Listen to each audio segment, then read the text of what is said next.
The cold wind of early March swept through the stone steps of the Los Angeles County Courthouse, rattling the hem of Bishop Robert Barron's cassock as he ascended the final stair. He moved with calm purpose, his right hand gripping a polished wooden cross no taller than his forearm. It was not ornate, not gold, not embellished with jewels. It was simple, plain wood, sanded smooth, with subtle etchings from years of use. And yet, it would become the center of a national controversy. The security guard at the front entrance narrowed his eyes the moment he saw the cross. "Sir," he said, holding out a hand, "you can't bring that inside."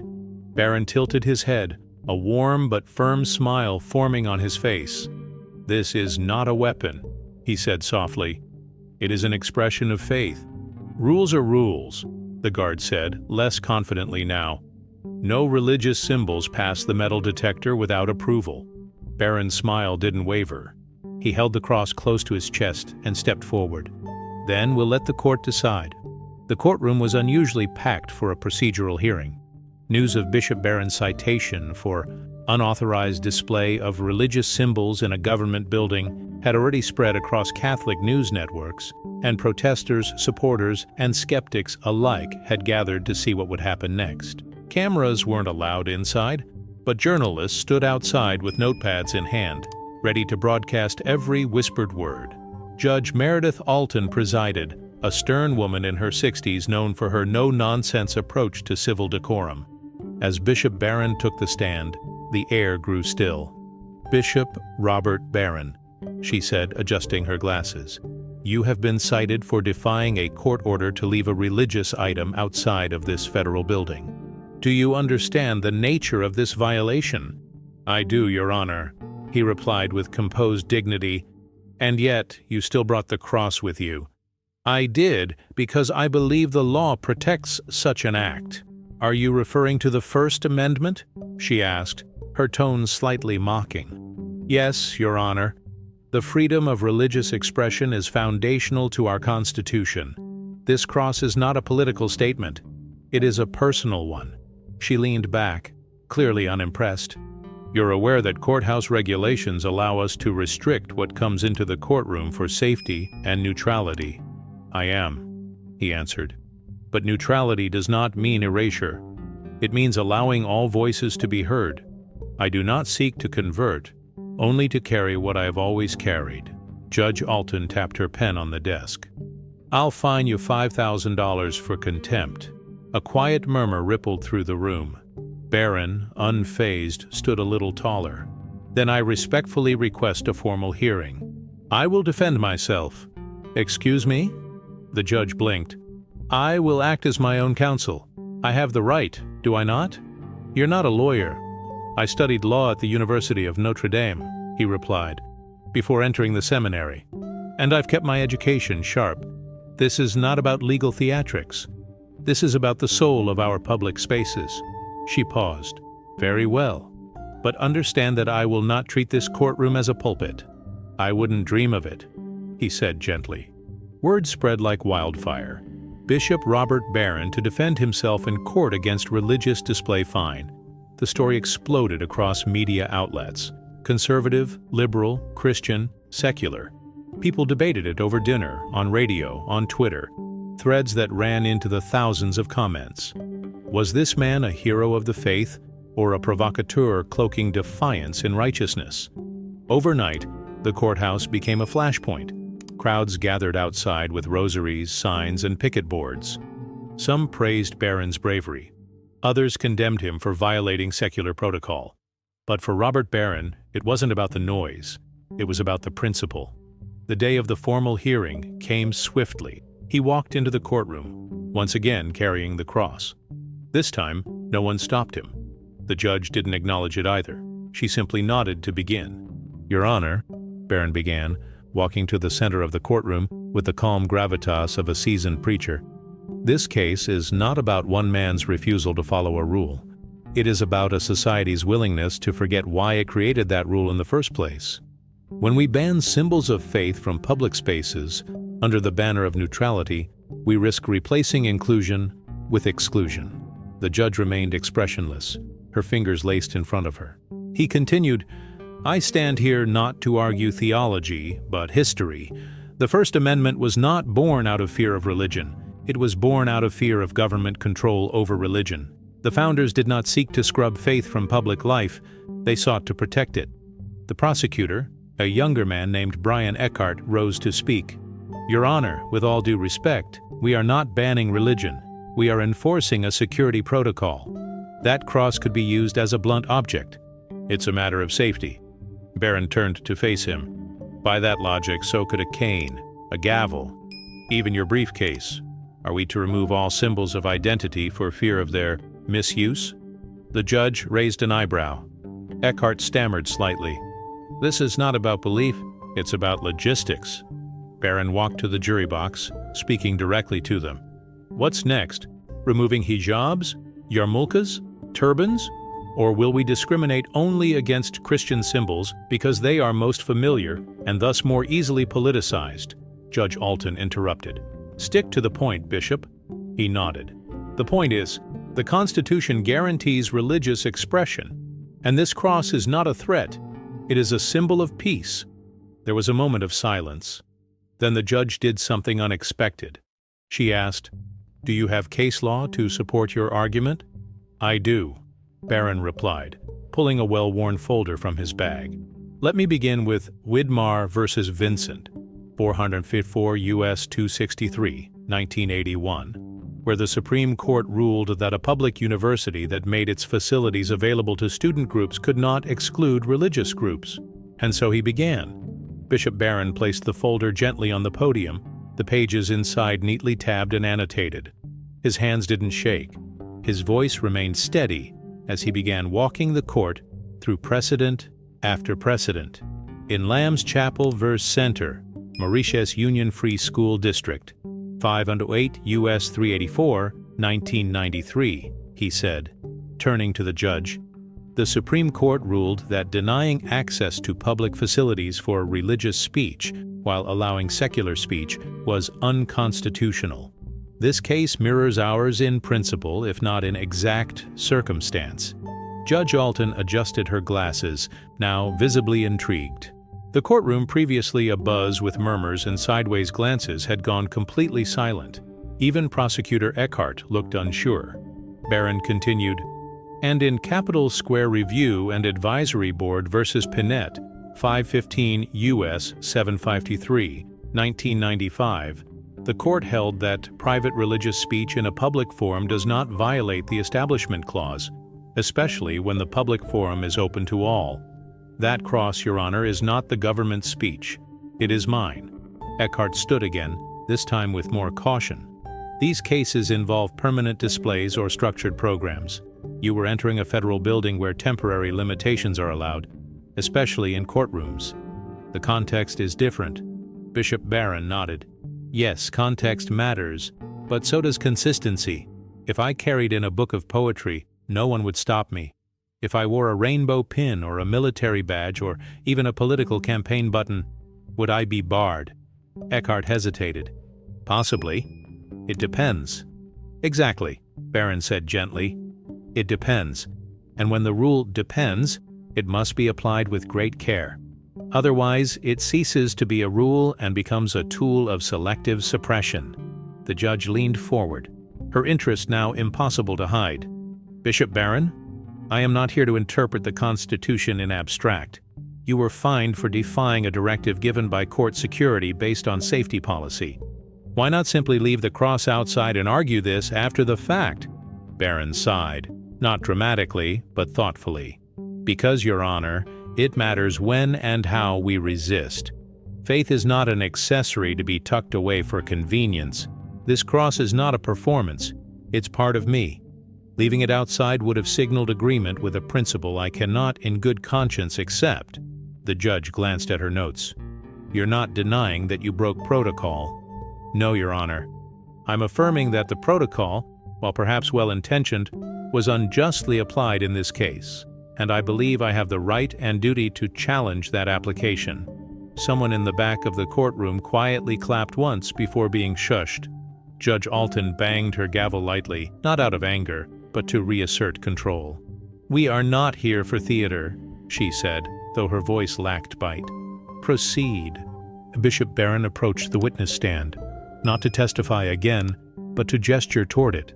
"In this chair," he said, "have sat victims, defendants, the innocent, and the guilty. Many have carried burdens heavier than mine, but all came seeking justice. Let this court be a place where conscience is welcomed, not filtered." He stepped back to the center of the room. "Your Honor, this country was built by those who carried crosses, figuratively and literally. Some fled persecution, others endured it here. All contributed to a national fabric that promises freedom of religion, not freedom from religion. I am not asking for special treatment. I'm asking for equal footing." Eckhart, to his credit, didn't interrupt. When Barron returned to his table, Eckhart rose and walked slowly to the podium. "Bishop Barron," he said, "is a compelling speaker, but let us not confuse eloquence with legal necessity." He turned to the judge. "Yes, the First Amendment protects religious expression. No one here disputes that. But the court also has a responsibility to maintain order, safety, and neutrality. You asked why he didn't leave the cross outside. I'll answer, because he wanted to provoke this confrontation. He wanted to make a point." Barron didn't flinch. Eckhart continued, "Your Honor, if everyone insisted on bringing personal symbols into court, no matter how well-meaning, we'd lose the very neutrality this chamber depends on. What if someone brought a Confederate flag, or a statue of a political figure? Would we make exceptions for every deeply held belief?" The judge nodded slowly. "And your point?" "My point is," Eckhart said, "that this is not a case of religious persecution. It's a case of civil disobedience." Bishop Barron wanted this moment, and he got it. He sat down. For a long moment, Judge Alton said nothing. Then she stood, causing a ripple of unease to pass through the room. "We will recess for the day," she said. "I want time to review the legal citations submitted by the defense. Tomorrow, we will reconvene." The gavel struck, and the crowd stood. Outside the courthouse, a swarm of journalists waited, their cameras trained on the doors. When Bishop Barron emerged, holding the cross still, a cheer rose from the faithful in the crowd. Reporters rushed forward. "Bishop Barron, are you trying to make a political statement?" "No," he replied. "I'm making a human one." "Are you concerned about going to jail?" He smiled. "I've faced greater prisons than that." He didn't say another word as he stepped into a waiting car. Inside, he closed the door, leaned his head back, and whispered a quiet prayer. Tomorrow the real test would begin, and he would be ready. The next morning the courthouse felt different. The tension had matured, no longer the chaotic buzz of a viral moment, but something weightier, like the anticipation before a storm. The gallery was fuller than before. A group of law students had shown up with notebooks in hand. A few priests sat in the back row, their collars visible beneath their coats. On the front bench, a woman clutched a rosary, her lips moving silently in prayer. Judge Alton entered with her usual solemnity, but her eyes lingered on Bishop Barron as she took her seat. "Court is now in session," the bailiff announced. "The people versus Robert Barron." Bishop Barron stood alone at his table, no legal team, no assistants, only a stack of documents, a worn Bible, and the small cross that had sparked a national debate. "Bishop Barron," the judge began, "you've presented a compelling argument rooted in constitutional law and precedent. But the law, as you know, is also about context and boundaries. Today, I'd like to hear how you believe your actions align with judicial responsibility, not just constitutional theory." Barron nodded. "Your Honor, the judicial system should be the most sacred place for principles, and I believe this space must allow for expression that is peaceful, personal, and historically protected. My actions, though deliberate, were not meant to undermine the court, but to awaken its conscience." So he walked slowly toward the podium again.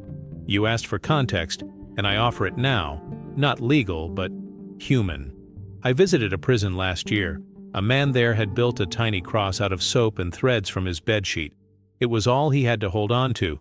That cross was his hope. No one confiscated it. No one called it dangerous."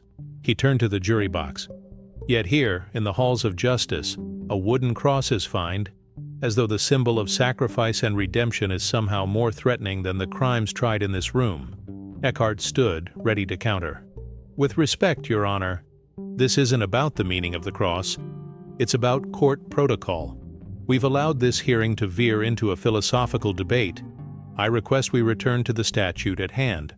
But the judge raised a hand, stopping him. Mr. Eckhart, allow him to finish. I asked the question. Eckhart sat back, frowning.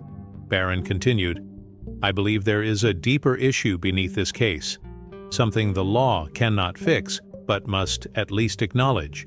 There's a growing discomfort with public faith in our culture, not just Christianity, any faith. And while the courts must remain neutral, neutrality should not become hostility. He opened a copy of the Constitution from his file.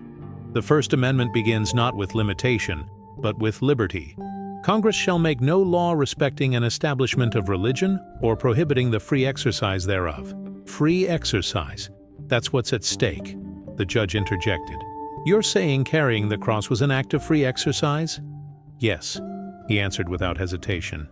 It's not about preaching, converting, or protesting. It's about carrying my identity into the place where justice is weighed.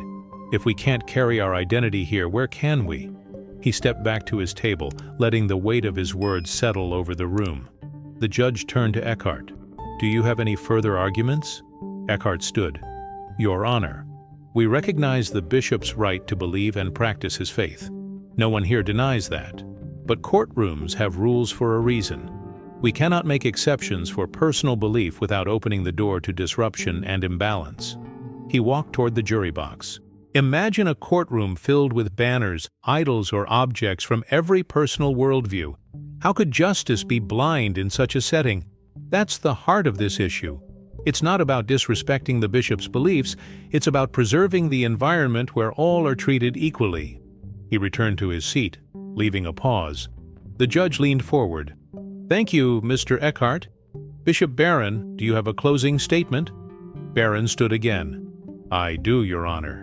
He walked to the center of the courtroom, the cross in his hands. There's a story I think of often, of Dietrich Bonhoeffer, a German pastor who stood against tyranny, not with violence, but with faith. He once said, "Silence in the face of evil is itself evil." He looked directly at the judge. I do not claim this courtroom is evil, but I believe silence in the face of eroding freedom, even polite, well-intentioned silence, is dangerous. He turned to the jury. I was fined for carrying this cross. I didn't wave it, shout with it, or brandish it like a weapon. I simply carried it. And in doing so, I was told I crossed a line. But the truth is, that line moved. And if we do not stand now in this room, where will we stand later? He returned to his seat. Judge Alton closed her notebook and rested her hands on the bench. This court will recess for 1 hour. I will review both sides and deliver a final ruling today. The gavel struck again. Outside the courthouse, the world waited. Protesters on both sides chanted louder than before. On social media, hashtags like Yaksha Cross in Court and Barron Freedom trended. News anchors speculated wildly. Would the bishop be jailed? Would he win? Would this set a national precedent? Inside, in a quiet room off the hallway, Bishop Barron sat alone with his thoughts. He wasn't afraid. He had never entered the courtroom expecting to win. He had entered hoping to bear witness. When the courtroom reconvened, every seat was filled. Judge Alton entered slowly, her face unreadable. She took her time opening the file before her. Bishop Barron, she began, your defense has been thoughtful, passionate, and deeply rooted in constitutional principle. You've reminded this court that law is not just about rules, it's about the values behind them. She looked down at her notes, then back at the room. However, the court must also maintain structure and order. You violated a direct instruction from security, and this court cannot reward disobedience without consequence. A breath caught in the crowd. Therefore, I am reducing the fine to $500 with no further penalties. But I am also issuing a recommendation to the Courthouse Policy Board to re-examine its guidelines on religious expression within public spaces. There was a ripple of gasps, applause quickly silenced by the bailiff. Judge Alton stood. This case is closed. As she exited the bench, Bishop Barron remained seated for a moment, eyes closed in silent gratitude. He had not overturned a law. He had not demanded privilege. He had simply reminded the court, and the country, what freedom truly looked like. As the courtroom emptied, Bishop Barron remained still, quietly observing the fading presence of the moment he had helped shape. He didn't need applause or interviews. He had never come seeking public glory. His purpose had always been deeper, about witness, not victory. But outside, the story had already grown beyond him. Reporters surged toward him as he exited the building. Microphones were thrust in his face. Voices shouted questions from every direction. "Bishop Barron, are you satisfied with the verdict? Will you pay the reduced fine or appeal further? Do you believe this will affect national policy?" He paused, the cross still in his hand, and offered a calm smile. "I am not satisfied or unsatisfied. I am hopeful." Today, the court reminded us that faith still has a place in public life, even if the rules around it are still catching up. And yes, I'll pay the fine, not as a defeat, but as an offering. Then he stepped aside, allowing his aides to guide him to the waiting car. He knew better than to try and control the narrative now. It would take on a life of its own. And it did. Within 24 hours, media coverage had exploded. Conservative outlets hailed him as a warrior of the First Amendment.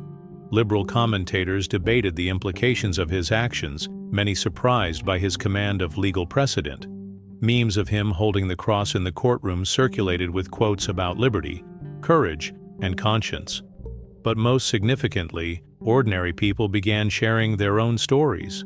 A schoolteacher from Georgia posted a video explaining how she had once been told to remove a tiny crucifix from her desk. A Muslim student in New York described how security guards had asked her to reconsider wearing her hijab in a mock trial competition. A Jewish man from Chicago recounted the discomfort he felt when told his yarmulke was too political in a city council hearing. Bishop Barron's case, though seemingly simple, had unlocked something much larger. It became a mirror through which the nation was beginning to reflect on its discomfort with visible faith in public life. Meanwhile, behind the scenes, the Courthouse Policy Board convened. Judge Alton's recommendation held weight. She was known for her firm but fair rulings, and few on the board wished to challenge her publicly. Still, not everyone agreed with what had happened. One board member, a retired attorney named Clark Simmons, voiced concern. "If we start making exceptions based on religious identity, where does it stop? Will people bring statues? Incense? Will courts become spaces of performance?" Another member, Judge Ana Rodriguez, countered, "We already accommodate personal needs. Language interpreters, accessibility tools, dietary requests. Why should peaceful religious symbols be excluded from that courtesy?" The debate was heated, but civil. Ultimately, a resolution passed. The board would revise its protocol to allow small personal religious items into courtrooms, provided they posed no security risk or disruption. It wasn't national policy, but it was a start. Bishop Barron, meanwhile, received an unexpected invitation. The University of Chicago Law School asked him to speak at a symposium on faith and constitutional liberty. Though he typically avoided academic conferences outside of theological circles, he agreed. The auditorium was full. Students, professors, clergy, and skeptics alike came to hear what the now infamous bishop had to say. He walked to the podium in his clerical collar and began, not with a legal reference, but with a story. "When I was a child," he said, "I asked my mother why we prayed in silence at church. She told me, because God doesn't need shouting to hear you. That stuck with me. But as I got older, I realized sometimes silence isn't enough. Sometimes faith must speak." He looked across the room. We live in a time when people are encouraged to hide their convictions. Don't wear that cross. Don't bring that book. Don't speak that truth. But when we sanitize our identities for the sake of comfort, we lose something essential, not just individually, but collectively. The students listened, some nodding, others frowning. That was fine by him. He wasn't there to be agreed with. He was there to make them think. He continued, "Law without conscience becomes machinery. Conscience without law becomes chaos. But when the two walk together, hand in hand, We get liberty." The applause was long and steady. After the talk, a young student approached him. She looked nervous, fidgeting with a notebook. "Bishop Barron," she said, "I don't believe in God. I'm actually agnostic. But your case, it made me realize something." He smiled gently. "And what's that?" "That even if I don't share your beliefs, I should want you to have the right to carry them. Because if they take that from you, they can take other things from me." He nodded. "That's the heart of it. Thank you for understanding." Over the next weeks, Bishop Barron returned to his regular duties, preaching, writing, teaching. But something had shifted. The emails poured in by the hundreds, not just from Catholics, but from people of all walks of life. A young man from a rural town in Iowa wrote, "I carried my rosary in my front pocket today. Just felt like I should." An imam in Michigan wrote, "Thank you for reminding us that courage is not bound to creed." A retired judge from Oregon wrote, "You reminded me why I took my oath in the first place." But amid all the voices, one letter stood out. It was from Judge Meredith Alton. Typed on official stationery, brief but profound. "Bishop Barron, thank you for challenging me, not just in court, but in spirit. I once believed neutrality meant absence. You reminded me that it can also mean balance. With respect, Meredith Alton." He read the letter in silence, then tucked it inside his Bible. Outside, spring had begun to bloom. Trees blossomed along the seminary walls, their branches stretching toward the sky. And as the sun poured through the chapel windows, casting shadows in the shape of a cross on the floor, Bishop Barron whispered the same prayer he'd said before entering the courtroom. "Lord, let me carry you, not only where I am welcomed, but especially where I am questioned." And he did. Several months had passed since the courtroom drama that had catapulted Bishop Robert Barron into the national spotlight. The storm of media attention had quieted, but the ripples from that single act of civil defiance continued to move across communities, institutions, and hearts. For Barron, life had returned to its familiar rhythm: homilies, seminary lectures, pastoral letters, but something had shifted deep within him. He began receiving invitations from places he never expected: interfaith councils, constitutional law panels, even public schools.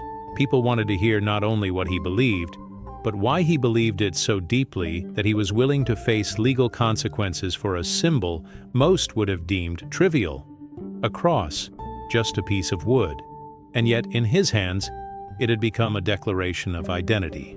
One rainy morning in Chicago, Barron stood backstage at the Lyceum Auditorium, where a national civic leadership conference was being held. He was scheduled to deliver the keynote address, a role that had previously been filled by politicians, CEOs, and military generals. The audience wasn't religious. Many were secular educators, policy advisors, and non-profit leaders. And yet they had asked for him. His aide, Matthew, approached quietly. "They're ready for you, Bishop." Barron nodded, pulling his notes from his coat. "Let's give them more than they expect." The auditorium lights dimmed. A host introduced him with a short summary. "Today's speaker is a man of the cloth, but also a man of conviction, law, and conscience. Please welcome Bishop Robert Barron." He walked onto the stage to modest applause. He didn't smile or wave. Instead, he stood still for a moment, letting the silence settle. Then he began. "There are 3 places I've learned to speak with honesty," he said. "In the pulpit, in the confessional, and in a courtroom."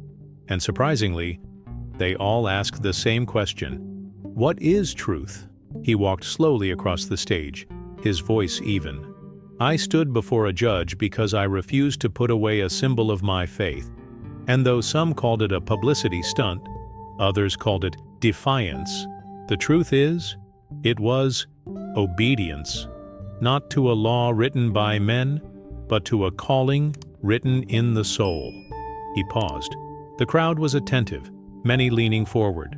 "You see," he continued, "we are entering an era where belief is not persecuted with fire or sword, but with silence, with bureaucracy, with polite dismissals that say, 'Leave that part of you at the door.' But the danger of that silence is that it teaches people to hide what is most sacred about themselves."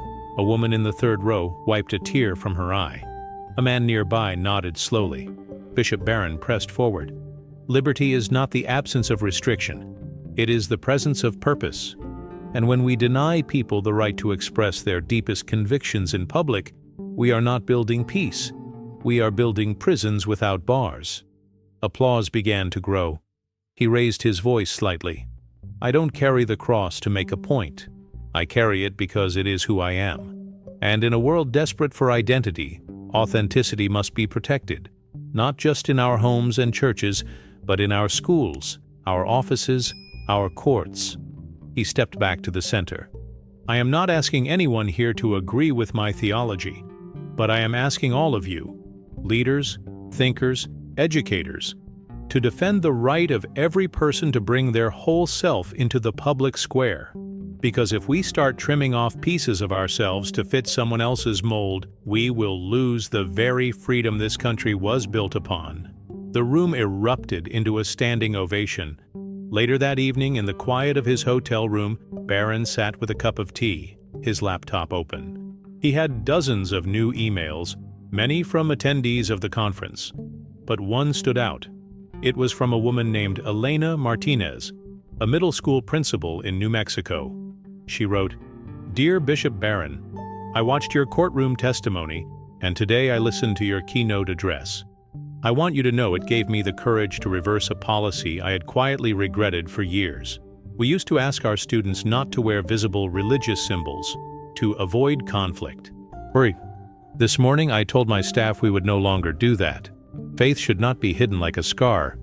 Thank you for reminding me of that. With gratitude, Elena Barron closed his eyes and offered a silent prayer.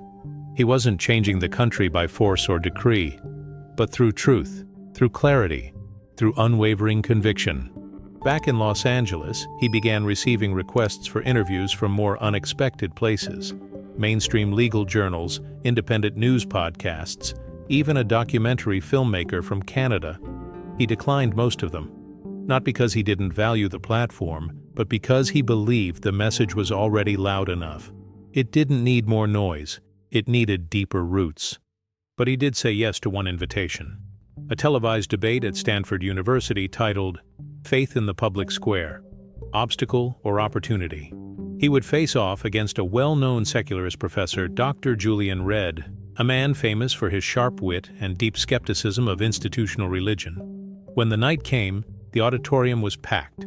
Students sat shoulder to shoulder, the air buzzing with anticipation. Bishop Barron stood on one side of the stage, calm and composed. Dr. Redd paced slightly, arms crossed, expression analytical. The moderator began. Tonight, we welcome two intellectual leaders from different worlds to discuss whether visible expressions of faith should be allowed or even encouraged in civic spaces. Dr. Redd went first. He spoke with clarity and passion. The problem with religion in public spaces is that it introduces subjectivity into systems that are meant to be objective. Government should serve everyone, not promote symbols that might alienate the minority. Then it was Barron's turn. He didn't attack. He didn't interrupt. He said, true neutrality doesn't mean absence, it means inclusion. If we only allow what makes everyone comfortable, we will soon allow nothing of substance. Faith, like speech, must be free, or it is not free at all. The debate went on for over an hour, point for point, idea for idea. And by the end, something unusual happened. Dr. Redd extended his hand. You made me think, Bishop. That doesn't happen often. Barron shook it with a smile. I consider that a victory. And perhaps it was. The handshake between Bishop Barron and Dr. Julian Redd became one of the most replayed clips on social media the following day. It wasn't the usual shouting match viewers had come to expect from televised debates. There had been disagreement, yes, but also mutual respect, and something far more rare: listening. Back in Los Angeles, Barron returned to his regular duties with a renewed sense of mission. He wasn't seeking the spotlight, but he understood now that God had placed him in it for a reason. He began working on a new lecture series titled The Public Soul: Faith and Freedom in a Fragmented Age. The idea was to address the questions left in the wake of his legal stand, not just in courtrooms but in boardrooms, classrooms, and public discourse. The series sold out in every city. In Boston, a student asked him during the Q&A, "Do you think faith should ever be limited in public for the sake of peace?" Barron didn't hesitate. Peace without truth is a temporary silence. Faith is not a threat to peace. It's the root of peace when lived authentically. The problem isn't faith in public, it's extremism. And the solution to extremism isn't silence, it's clarity. In Dallas, a rabbi approached him backstage. "You've created space for all of us, not just Christians. Thank you." In Portland, a retired atheist professor sent a note to the bishop's team. "Though I still do not believe, I now understand why others do, and why they must be free to live it fully." Back home, Barron received a letter from the Supreme Court of the United States. Not a ruling, but an invitation. Justice Albright, one of the more centrist voices on the bench, requested a private conversation regarding public religious expression and constitutional boundaries. It was highly unusual, but not unheard of. Clergy had, on occasion, been invited to share perspectives in off-the-record settings. A week later, Barron walked through the marbled halls of the Supreme Court building in Washington, D.C., his footsteps echoing softly beneath the domed ceilings. In a private chamber, Justice Albright greeted him with a warm handshake. "Bishop," she said, "you've stirred up quite the legal and cultural debate." "My intention was never to divide," he replied, "only to clarify." They sat together, two people from different realms, law and theology, but both deeply concerned with truth. Justice Albright folded her hands. "Do you believe the state should protect all expressions of faith, no matter how unpopular or misunderstood?" "Yes," Barron said simply. "Because when the state becomes the arbiter of what is acceptable belief, it ceases to be neutral. It becomes theological, just with a different God." She smiled at the sharpness of his reply. "That's a provocative answer." "It's a real one," he said. They talked for over an hour, about Jefferson, Madison, Bonhoeffer, and modern challenges. When it was over, she stood and thanked him. "You've given me much to consider," she said, "and that's rare these days." Back at his rectory, Barron returned to a flood of correspondence. A mother from South Carolina wrote, "My daughter was told to remove her crucifix necklace during a school assembly. She was heartbroken. I showed her your courtroom testimony. She cried, and she put it back on." Another message came from a prison chaplain in Michigan. "The inmates heard about your case. One said, 'If a bishop can stand in court for a cross, maybe I can stand in here for something better too.'" And then, unexpectedly, he received a letter from the very guard who had tried to stop him at the courthouse months before. "Bishop Barron, I've been thinking a lot about that day. At first, I thought I was just doing my job. But then I watched the trial. I heard your words. I realized I wasn't protecting people. I was shielding them from what made me uncomfortable. I've since enrolled in night school, studying constitutional law now. Maybe I'll help protect the right things next time. Thank you for not yelling.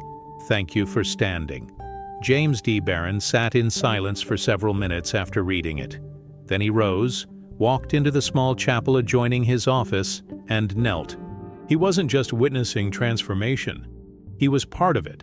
The next Sunday during Mass, the Gospel reading was from Matthew 5. "You are the light of the world. A city set on a hill cannot be hidden." He looked out over the congregation, faces young and old, skeptical and devout. He closed his Bible and stepped to the edge of the pulpit. "That verse," he began, "is not just about being visible. It's about being unapologetically real. You were made to shine, not to blind others, but to guide them." He held up the same small wooden cross he had carried into the courtroom. This cross caused a stir, not because of what it is, but because of what it represents. And it reminded me, and maybe reminded the world, that light in dark places will always draw attention. He paused. "My encouragement to you today is simple. Carry your cross. Not just the one made of wood, but the one made of calling, of courage, of conscience." The church fell into a deep hush, a sacred silence. And then someone stood, then another, and another, until the whole church was on its feet. Barron didn't ask them to stand. He didn't need to. They had already heard the truth. That Sunday became known in the community as the Standing Mass. No one planned it, no one choreographed it, but something sacred had moved through the pews like a current of electricity and reverence combined. Photos taken during the moment, parishioners of all ages rising as Bishop Barron held the cross, circulated quietly online, captioned not with slogans, but with verses. "Take up your cross and follow me. Do not be ashamed of the gospel." But Barron wasn't chasing moments. He knew emotion was fleeting. What mattered was how faith lived once the applause faded. And for him, that meant continuing his pastoral work with the same humility he had before the courtroom saga had unfolded. Yet something had changed. He couldn't ignore it. One day while walking through the seminary courtyard, he was approached by a student named Deshawn, a thoughtful, soft-spoken theology major with a quiet fire in his eyes. "Bishop," he said, "I wanted to thank you." "For what?" Barron asked with a warm smile. "For helping me not feel like I had to split myself in half to serve God." Barron stopped. "What do you mean?" Deshawn hesitated, then answered, "I've always felt like there was a version of me for the pulpit and a version for everywhere else. Like my faith had to be quiet in public or it might get mistaken for pride or arrogance. But when you walked into that courtroom holding your cross, not raising your voice, not demanding anything, you made space for people like me to walk whole." Barron placed a hand on the young man's shoulder. "You never need to apologize for carrying light." The young seminarian nodded, emotion in his throat, and walked away. That single exchange stayed with Barron for days. In the weeks that followed, a surprising initiative began to take shape, started not by Barron himself, but by the people moved by his actions. A group of lawyers, pastors, rabbis, and educators launched a nonprofit called Faith Carried Freely. Its mission was to protect and promote the right of peaceful religious expression in public life, offering legal support, education, and community outreach. They asked Bishop Barron to serve as honorary chair. He agreed, but only under one condition. "I don't want this to become political," he said during their first meeting. "No parties, no campaigns, no culture wars, just conscience." The organization's first major campaign was a traveling exhibit called Symbols of Peace, featuring personal items of faith that had once been restricted, confiscated, or questioned in public places. A tiny hand-stitched Star of David sewn into a jacket during the Holocaust, a prayer mat carried in secret across a war zone, a worn Bible used in solitary confinement, and at the center, Bishop Barron's simple wooden cross. The exhibit launched at the Smithsonian in D.C., with lines around the block. At the opening event, Barron delivered a brief message. "These items are not powerful because they're made of gold or silver. They're powerful because someone believed they were worth carrying when it wasn't easy. Faith isn't about dominating others. It's about refusing to be erased." The exhibit eventually traveled to over 40 cities, often sparking local conversations about school policies, workplace rules, and the deeper role of belief in modern life. But not all reactions were supportive. In several cities, protesters accused the exhibit of promoting religion in public institutions. One columnist labeled Barron a soft-spoken theocrat cloaked in civility. A few college campuses declined to host the exhibit, fearing controversy. Barron never responded with defensiveness. He simply kept showing up. In one interview, when asked how he handled criticism, he said, "If you carry a cross, you'll always find a hill. But the point isn't to avoid the hill, it's to climb it with love." Back at the seminary, his students noticed the shift. He hadn't changed his teachings, but there was more weight behind every lecture. Not heaviness, but depth. Like a man who had wrestled with truth in the public square and emerged with both scars and wisdom. One day, a senior seminarian named Gabriel asked during class, "Bishop, do you ever worry that your actions might inspire others to take more aggressive stands? To confront instead of communicate?" Barron nodded. "That's always a risk. Truth without humility can turn into pride. But I believe the answer isn't silence. It's formation. That's why you're here, to learn how to speak truth with compassion." Another student raised her hand. "So how do we know when to speak up and when to stay quiet?" Barron smiled. "The cross doesn't always shout. Sometimes it just stands." His answer was met with thoughtful silence. Late one night, alone in his study, Barron sat rereading letters from the past year. One in particular caught his attention again. It was from a teenage girl named Maya, who wrote from a small town in Nebraska. "Dear Bishop Barron, my school said I couldn't wear my St. Benedict medal during graduation. They said it was distracting. I was going to hide it. Then I saw what you did. I wore it. No one said anything, but I think they noticed. I wasn't trying to make a scene. I just wanted to feel whole. Thank you for showing me I could be." Barron closed the letter and looked at the cross on his desk. The same one that had been in the courtroom. That had been in the exhibit. That had been in his hand since seminary. He thought of Christ on Calvary, not shouting, not demanding, simply present, simply faithful. That's all he had tried to be. And by grace, it was enough. The morning sun poured through the stained glass windows of the chapel, casting fragments of crimson and gold across the polished floor. Bishop Barron knelt in quiet prayer, the scent of incense lingering from the early Mass. He had long ago learned to find God in the silence, especially after weeks filled with travel, interviews, and public events. But even in that stillness, his mind stirred with a sense of responsibility that hadn't fully existed before the trial. Something had awakened, not a need for recognition, but a call to stewardship.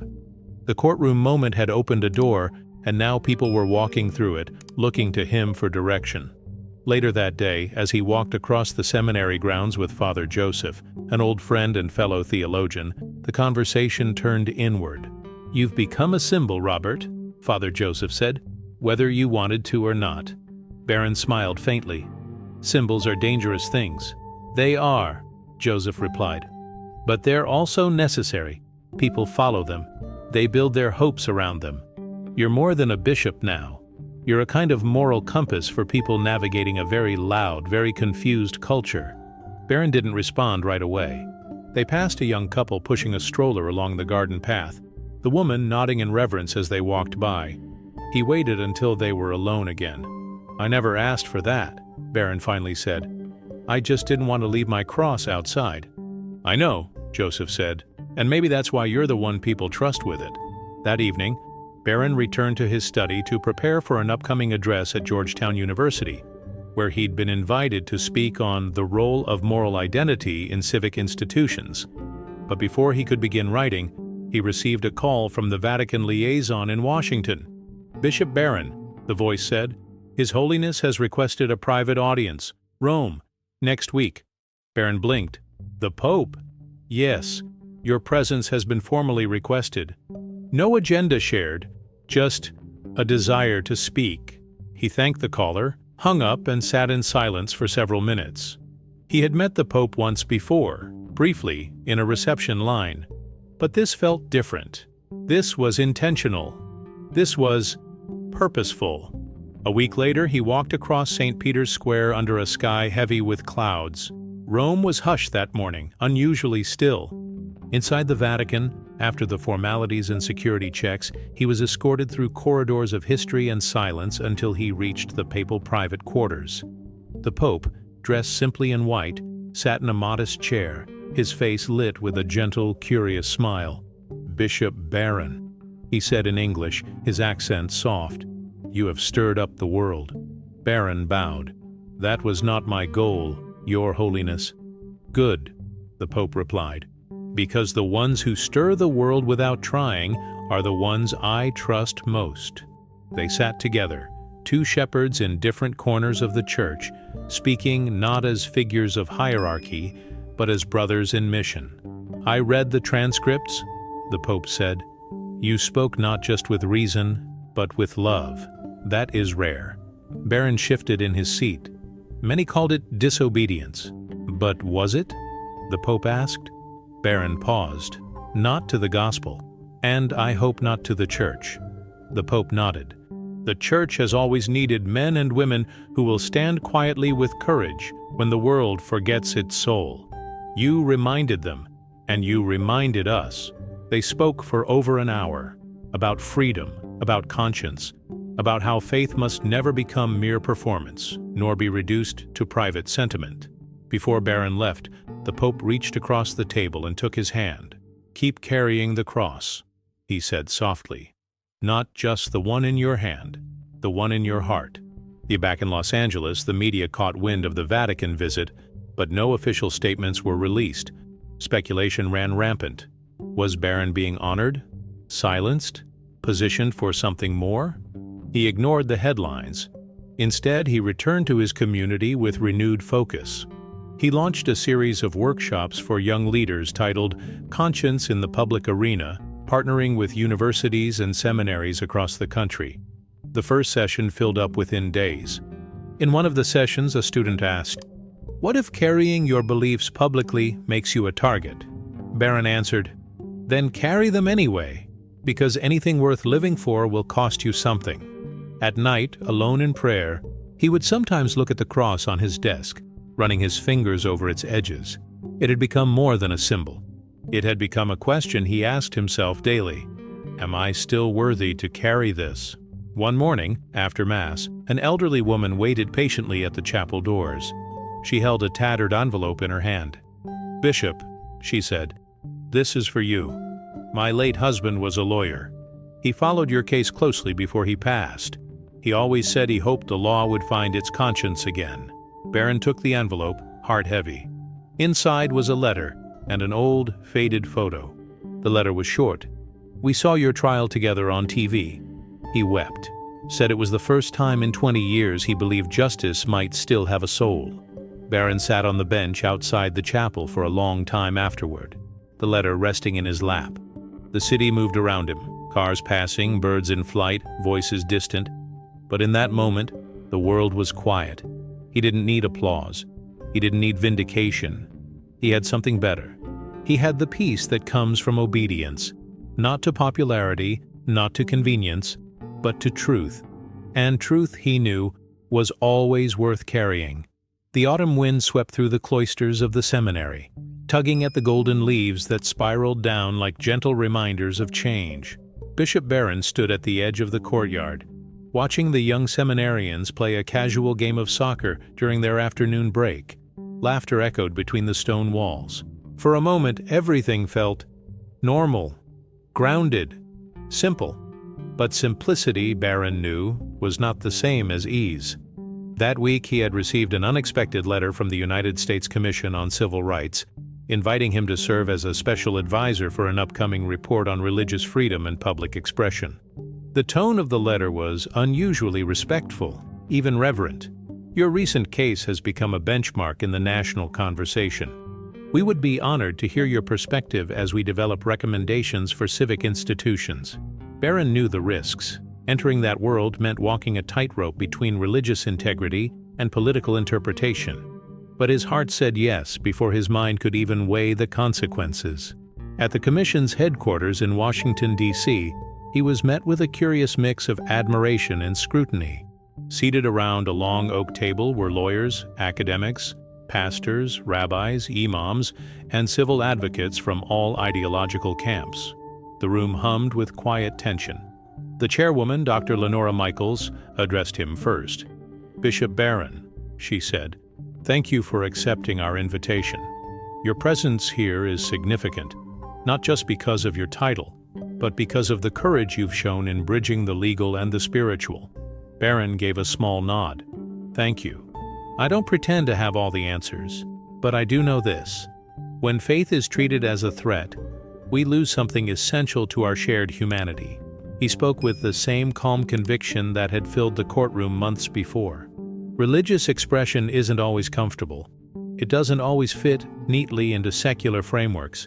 But discomfort is not the same as danger, and visibility is not the same as coercion. One of the legal scholars across the table raised a hand. "With respect, Bishop, many feel that visible religion in public life pressures others to conform or creates an unequal space." Barron nodded, welcoming the challenge. "Then the answer is not to erase all symbols, but to allow many.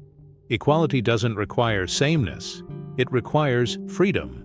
That answer sparked a respectful, if heated, dialogue. For hours they debated everything from religious garb in schools to prayer at public events. But through it all, Barron remained composed, never defensive, never evasive. He didn't try to dominate, he simply illuminated. When the session ended, several commissioners approached him privately. "I didn't expect to agree with you," one said, "but you made me rethink everything." Back in Los Angeles, word of his role with the commission stirred renewed interest in his case. A popular legal podcast did a full hour-long episode titled "The Bishop Who Beat the System or Saved It." Barron didn't listen to it, but a seminarian summarized the closing line for him. "They said you didn't win a case. You opened a door." He smiled at that. In the weeks that followed, Faith Carried Freely expanded its efforts. They launched a fellowship program for young people studying both theology and law. The program was named the Barron Fellowship, though the bishop insisted his name be listed last in small print. He delivered the keynote at the inaugural dinner, speaking not as a celebrity or legal hero, but as a teacher. "If you're going to stand for something," he told the young fellows, "make sure it's something you'd still stand for if no one ever noticed.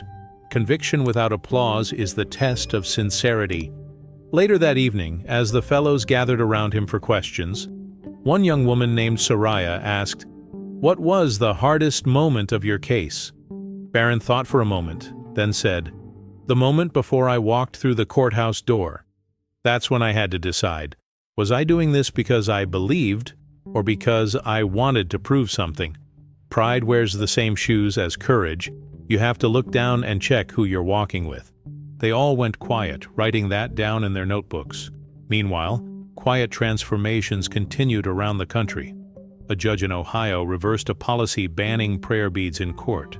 A school board in Utah revised its dress code to allow visible religious symbols, so long as they were not disruptive. A police department in Oregon changed its training to include education on the rights of individuals to carry personal items of faith. None of these changes made national headlines, but Barron read about them in local news clippings, sometimes sent to him by strangers, sometimes by those directly impacted. He collected them in a large leather-bound journal, calling it The Quiet Victories.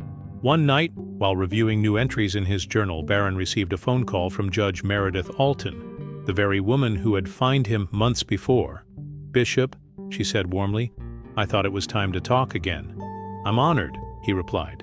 They spoke for nearly an hour, reflecting on the trial, the aftermath, and how her own thinking had evolved.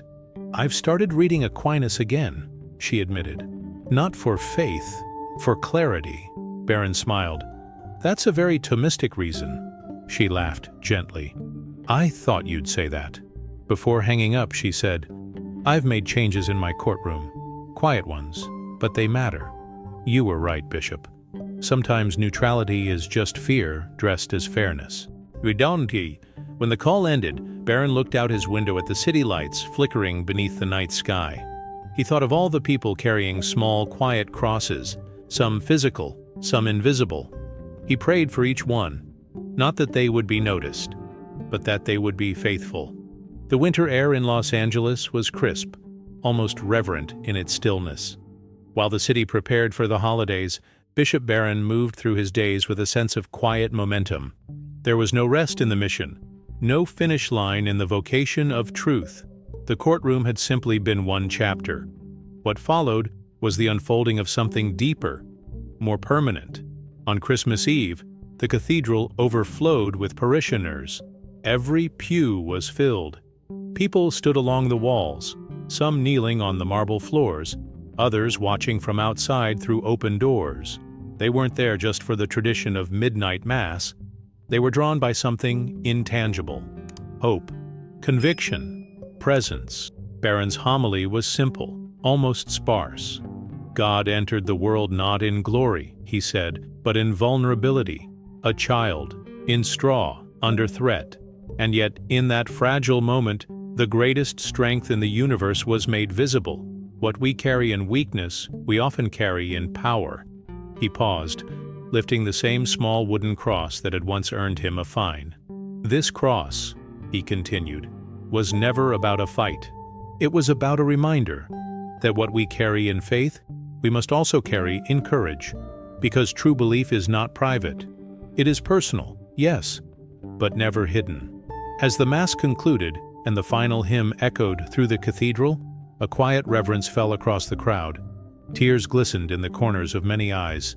Something sacred had passed through the space. Not performance, not ceremony, presence. Afterward, Barron remained behind, standing alone in the nave long after the crowd had gone.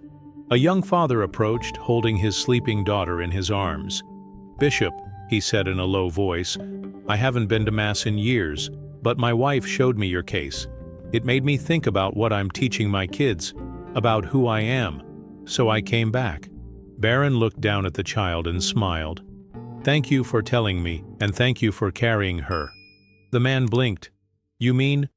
Barron pointed gently to the little girl. "Sometimes carrying something precious means protecting what you barely understand. That's faith too." The man nodded, overwhelmed. In the early days of January, Faith Carried Freely launched its first documentary project, a short film titled Bearing the Light. It chronicled the lives of individuals from different faiths who had faced public pressure to hide or minimize their beliefs. A Sikh firefighter who had fought to wear his turban on duty, a Muslim nurse who was told to remove her prayer beads, a Jewish woman who faced threats for wearing her Star of David pendant, and of course, Bishop Barron. The film was not sensational. It was quiet, human, layered with tenderness, and it spread faster than anyone expected, screened in schools, community centers, even on airlines. It became a conversation starter in places untouched by theological debate. One particular scene stood out. It was Barron, sitting in his study, speaking directly to the camera. Carrying a cross doesn't mean you want to stand out. It means you refuse to disappear. It's not about being louder than others. It's about not going silent when it matters most. He stared into the lens with gentle conviction. Freedom is not given, it's lived.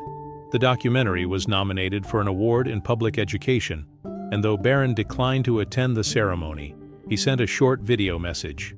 "I didn't set out to make a point," he said.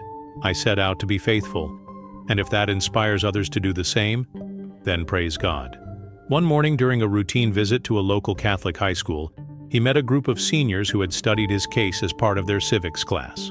The teacher, a young woman named Maria, had created an entire unit around the legal implications of religious identity. These students wrote letters to judges, bishops, lawmakers, she said proudly. "All because of your trial." Barron raised an eyebrow. "Letters?" Maria handed him a thick folder. "One for every day you carried your cross, even the days the cameras weren't watching." He opened it. The first letter was from a student named Joshua. "Dear Bishop Barron, I used to think religion was just for church, but now I think it's something you wear, like skin. You showed me it doesn't have to come off at the door. I'm still not sure what I believe. But I know I want to believe in something I can carry." That letter alone would have been enough. But there were dozens of voices echoing a truth that had begun with a quiet act of conscience. And yet, not everyone approved. A national columnist published an op-ed titled "The Soft Peril of Bishop Barron," accusing him of subtly reigniting religious privilege under the banner of liberty. The piece was articulate, biting, and shared widely in academic circles. Barron read it without flinching. He even quoted it in his next lecture. "You see," he told his students, "if everyone applauds you, you're probably not telling the truth. Our goal isn't agreement, it's integrity." That week he received a private message from a member of Congress, a woman he'd never met, not known to be particularly religious. "Your words have stirred something in me. I've lived a long time pretending faith didn't matter. Now I'm wondering if it was the thing that mattered most. Would you meet with me privately?" He said yes, because that's what you do when people are searching. You walk with them, you carry the light, you bear the cross, not as a weapon, but as a witness. And if the world watches, so be it. The Congresswoman's office was modest, tucked in the corner of a nondescript government building not far from Capitol Hill. Bishop Barron arrived without fanfare, dressed in his simple black clerical shirt and collar, his coat draped over one arm, and the cross he always carried gently nestled in his pocket. Representative Caroline Watts greeted him with a nervous smile. She was known for her sharp intellect and moderate policies, a quiet figure who rarely made waves but whose votes often tipped the scale on key legislation. "I have to admit," she said as she led him into the private conference room, "I never expected to request a meeting with a bishop, and I never expected to sit across from a member of Congress who asked about faith," he replied warmly. She chuckled, then sighed. "I suppose we're both breaking patterns." There was a long pause before she spoke again, this time more carefully. "I watched your trial. I read the articles, saw the headlines. I dismissed it at first, thought it was just another culture war moment, but it stayed with me." She folded her hands. "I've been in politics for over 20 years, Bishop. I've seen how easily we divide ourselves. Religion especially is treated like a live wire. No one wants to touch it." Barron nodded. "Because when it's real, it challenges us. And when it's fake, it poisons us." She looked up sharply at that. "Exactly." He leaned in slightly. "So why am I here, Congresswoman?" She hesitated, then said something unexpected. "I'm thinking of retiring." Barron blinked. "Really?" "I've done what I came here to do, mostly.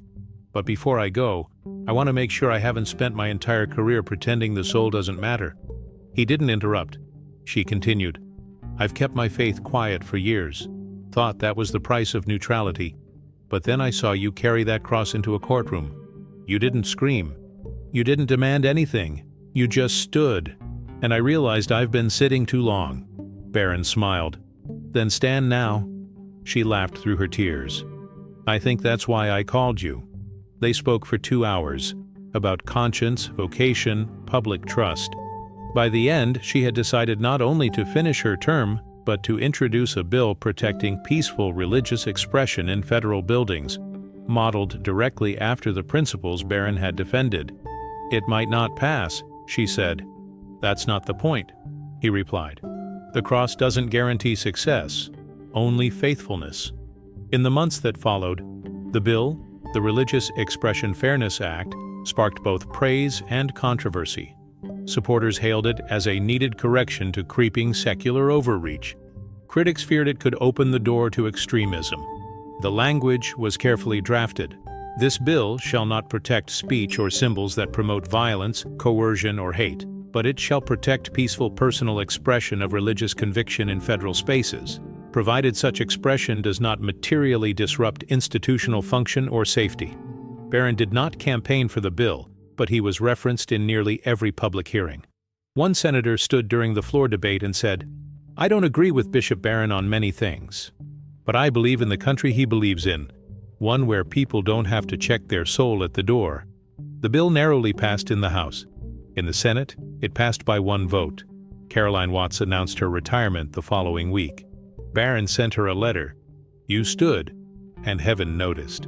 Meanwhile, the legal world was taking a closer look at the precedent Barron had sparked. Several law schools added a new case study to their First Amendment curriculum, Barron vs. State of California. Students debated it passionately. Some saw it as a breakthrough, others as a blurry line between church and state. But they all agreed. It had changed the conversation. Barron received a handwritten letter from a third-year law student at Harvard. "Dear Bishop, I came into law school thinking religion was just a complicating factor in legal theory. But after studying your case, I started attending Mass again. I realized that justice without mercy is sterile, and mercy without truth is chaos. Thank you for reminding us that faith can be logical, and law can be moral." He added the letter to his journal of quiet victories. But not every reaction was favorable. A national civil liberties group filed a brief questioning the constitutionality of the new law. Several opinion pieces accused Barron of being a covert architect of religious encroachment. Online commentators debated whether he was the next Thomas More or a polite theocrat in disguise. Barron ignored the noise. Instead, he turned his attention to a quieter project, a new book titled Crossing the Threshold: Faith, Conscience, and the Public Square. It would not be a memoir, but a reflection. Each chapter explored attention, silence and speech, fear and courage, law and grace. The writing was slow, contemplative, deeply prayerful. In one chapter he wrote, The cross I carried into that courtroom was not heavy, but it was weighty. Not because of wood, but because of meaning. It was a symbol not of dominance, but of dignity. Not of exclusion, but of presence. We do not need less faith in public. We need better faith, quieter, surer, freer. When the manuscript was complete, he sent it to a handful of friends and scholars. Most offered praise, but one note came from a former critic, Dr. Julian Redd. He had read the entire book in a single sitting. "You wrote with grace," he said, "and I still disagree with you on many points. But I see now that your vision of public faith is not a threat to democracy. It's a challenge to its apathy. And for that, I am grateful." Barron folded the note carefully and placed it beside the others. He didn't keep trophies, only testimonies, because in the end, it wasn't about changing laws or winning debates. It was about helping a world that had forgotten its soul to remember. Spring arrived gently in Los Angeles, painting the city with soft light and blooming jacaranda trees. At the seminary, the bells rang louder, echoing over the rooftops and into the lives of those who still believed the sacred had a place in the ordinary. Bishop Barron moved through the season with quiet purpose. His book, Crossing the Threshold, had found its way into more than just religious communities. It appeared on university syllabi, was cited in ethics debates, and even discussed in government leadership retreats. What surprised Barron most wasn't how far the book had reached. It was the letters from people who didn't agree with him, but were moved anyway.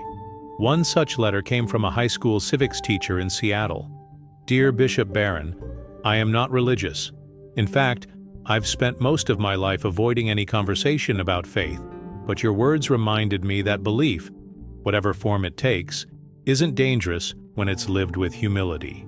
I've started allowing space for students to bring in symbols of their values, including religious ones. Some carry crosses, others carry protest pins. We discuss all of them. With respect. You taught me that? Thank you." It was these small revelations that encouraged him more than headlines. One day, while sitting in his office, Barron received a call from Father Joseph. "Robert," he said, "you may want to sit down." "I'm already sitting," Barron replied, smiling. "There's a nomination being considered. Vatican Advisory Council, a new seat focused on global religious freedom. Your name's on the short list." Barron was quiet. "Why me?" "Because you've lived what most people only write about, and Rome is watching." He hung up the phone and sat in silence. He didn't want power. That had never been the goal. But influence, when given as a tool rather than a throne, could become service. That evening, as he walked the seminary gardens, he encountered a young seminarian sitting alone beneath a fig tree, weeping quietly. Barron knelt beside him. "Talk to me." The young man wiped his eyes. I think I made a mistake. I thought I had a vocation, but lately I feel lost. Like I'm just pretending." Barron didn't rush to answer. He looked at the ground for a long moment, then said, "Do you know why I carried the cross into that courtroom?" The young man shook his head. "Because I needed to prove to myself that I wasn't pretending, that I still believed what I had always said I believed. Sometimes the act of faith doesn't begin with certainty. It begins with obedience, even when you feel hollow." He placed a hand gently on the young man's shoulder. "God doesn't ask you to feel holy. He asks you to stay close. That's enough." The seminarian cried harder, this time not out of despair, but release. Barron sat with him until the sun dipped behind the trees.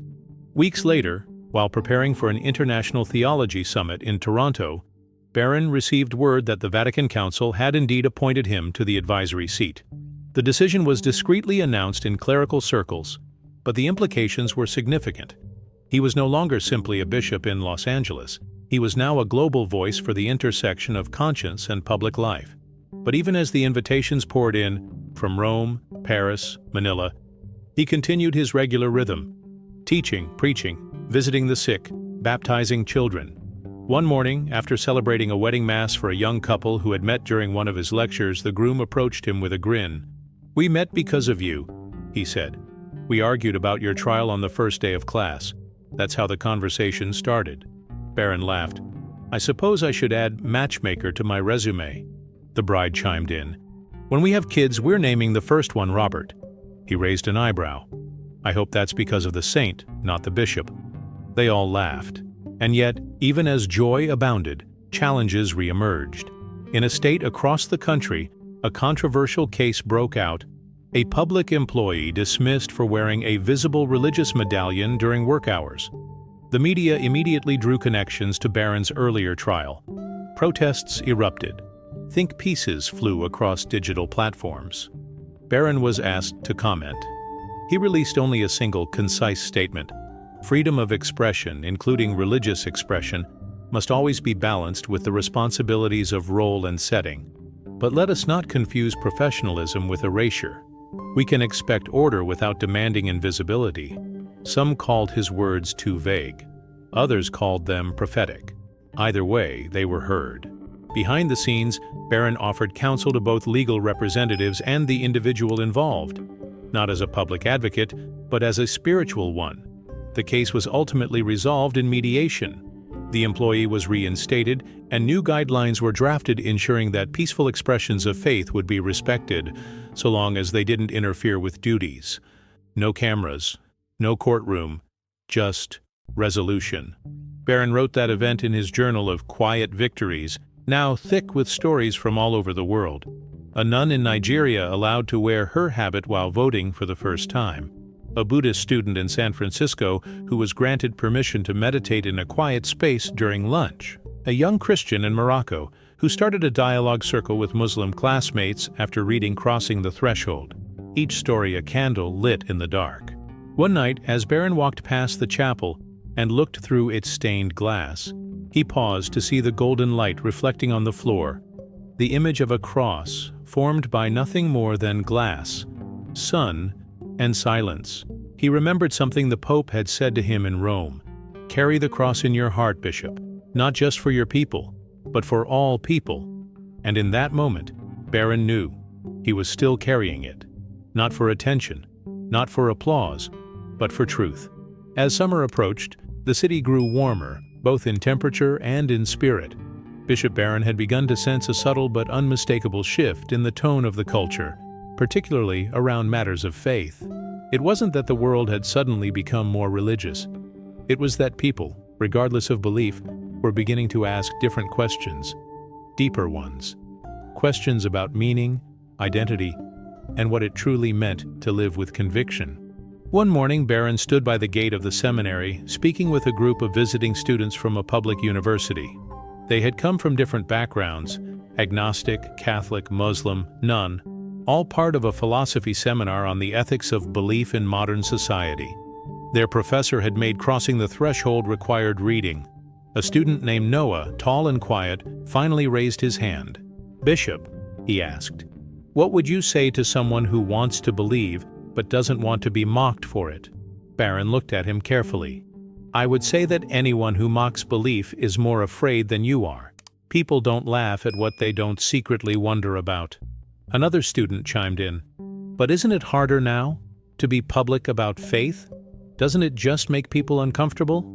"Yes," Barron said, "but comfort isn't the measure of truth. If it were, the cross would never have been lifted. The gospel was never designed to make everyone comfortable. It was meant to make them whole." The group fell into a thoughtful silence. Before they left, the professor shook Barron's hand and said, "I came here skeptical, but now I'm simply curious." Barron smiled. Curiosity is the beginning of every real conversion, intellectual or spiritual. Later that week, Barron flew to New York for an interfaith summit being hosted at the United Nations. The theme, Faith and Human Dignity in Global Governance. Delegates from over 30 countries attended, including spiritual leaders, scholars, and political figures. Barron had been invited to deliver a keynote address titled Conscience Beyond Borders. Standing at the podium, beneath the iconic UN seal, Barron spoke not just to Catholics or Americans, but to a gathering of the world. "When I walked into a courtroom with a cross," he began, "I did not expect it to become an international symbol. But what it revealed was universal, the human need to be seen fully, soul and all."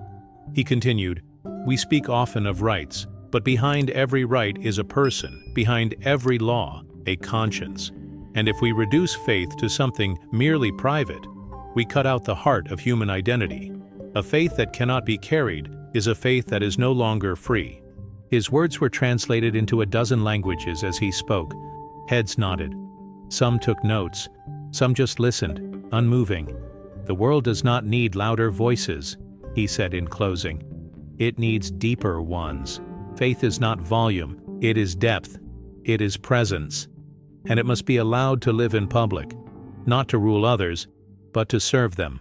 The applause was sincere, steady, not explosive, but respectful, genuine. After the speech, he was approached by a Buddhist monk from Thailand, a Jewish rabbi from Argentina, and a humanist philosopher from Sweden. All thanked him, not because they shared his creed, but because they respected his courage. "You made space for all of us," the monk said quietly. Barron bowed. That's what the cross does when we carry it rightly. That night, in his hotel room, Barron sat by the window overlooking the East River, watching the lights ripple on the surface of the water. He didn't feel triumphant. He felt responsible. The more people listened, the more carefully he had to speak. Every word had weight now, and yet, strangely, that weight felt like grace.